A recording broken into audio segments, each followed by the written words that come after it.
ثم أورد رحمه الله حديث أبي أمامة صدي بن عجلان الباهلي رضي الله عنه عن النبي صلى الله عليه وسلم قال: ليس شيء أحب إلى الله من قطرتين وآثرين، قطرة دموع من خشية الله، وقطرة دم تهراق في سبيل الله.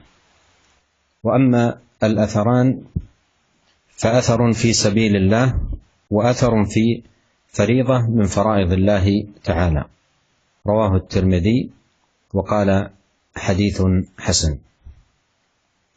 وهذا الحديث أيها الإخوة المستمعون الكرام نظير الأحاديث المتقدمة في فضل البكاء من خشية الله تبارك وتعالى، وأنه من أحب الأعمال الفاضلة، كما جاء في هذا الحديث: ليس شيء أحب إلى الله من قطرتين وآثرين، وذكر قطرة دموع من خشية الله. وفي تخصيص الدمع بالخشية نفي لما يكون سوى ذلك من دموع مصطنعة أو متكلفة أو نحو ذلك، وإنما الذي هو أحب العمل إلى الله سبحانه وتعالى قطرة دمع من خشية الله، أي الباعث إليها خشية الله، بأن يعمر القلب خوفا وخشية من الله سبحانه وتعالى، فيثمر ويؤثر بوجود دمعة العين على إثر هذه الخشية. وإذن فإن دمعة العين النافعة المثمرة الحبيبة إلى الله سبحانه وتعالى هي التي تكون إنما ناشأت من خشية صاحبها لله سبحانه وتعالى وخوفه من المقام بين يديه. وأما القلب القاسي فإنه بعيد جدا من أن يحقق أو يتحقق على يديه مثل ذلك.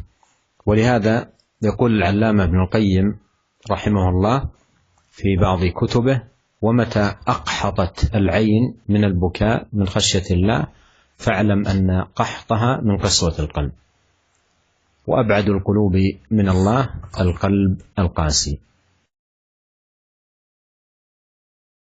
Kemudian Imam Nawawi rahimahullahu ta'ala menyebutkan hadis yang ke-10, yaitu sebuah hadis yang diriwayatkan oleh At-Tirmidzi dengan sanad yang hasan dari Abu Umamah Sudai bin Ajlan al-Bahili radhiyallahu anhu dari Nabi Muhammad sallallahu alaihi wasallam. Beliau bersabda, tidak ada sesuatu yang lebih dicintai oleh Allah Subhanahu wa taala dari dua tetesan dan dua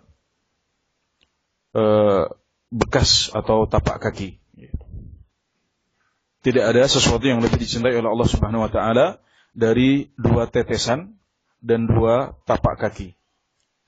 Adapun dua tetesan adalah tetesan air mata karena takut kepada Allah Subhanahu wa taala, dan tetesan darah yang mengalir di jalan Allah Subhanahu wa taala.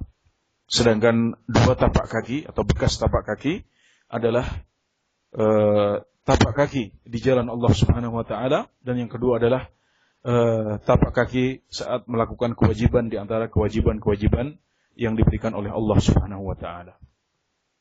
Ya, hadis ini masih menjelaskan kepada kita tentang keutamaan menangis karena Allah Subhanahu wa taala, dan bahwasanya menangis ini termasuk amalan yang paling mulia. Namun perlu kita ingatkan bahwasanya tidak semua tangisan itu bermanfaat di sisi Allah Subhanahu wa taala. Tangisan yang merupakan ibadah dan dicintai oleh Allah Subhanahu wa taala adalah tangisan karena takut kepada Allah. Makanya Nabi Muhammad SAW di sini menyebutkan tangisan karena takut kepada Allah, min khasyatillah. Dan penyebutan min khasyatillah karena takut kepada Allah dalam hadis ini mengeluarkan tangisan yang dibuat-buat, yang sebabnya bukan karena takut kepada Allah Subhanahu wa taala. Jadi inilah rasa takut yang membuahkan air mata yang keluar dari mata kita. Ya, dan yang seperti ini, air mata adalah air mata yang disebabkan karena rasa takut kepada Allah Subhanahu wa taala. Adapun hati yang keras itu akan sangat sulit untuk mengeluarkan air mata karena takut kepada Allah Subhanahu wa taala, sebagaimana dikatakan oleh Ibnul Qayyim rahimahullahu taala dalam salah satu kitab beliau mengatakan, dan jika mata kita kering dari tangisan karena Allah Subhanahu wa taala, ketahuilah bahwasanya keringnya mata kita itu karena hati kita yang keras. Dan hati yang paling jauh dari Allah Subhanahu wa taala adalah hati yang keras. Demikian perkataan beliau rahimahullah.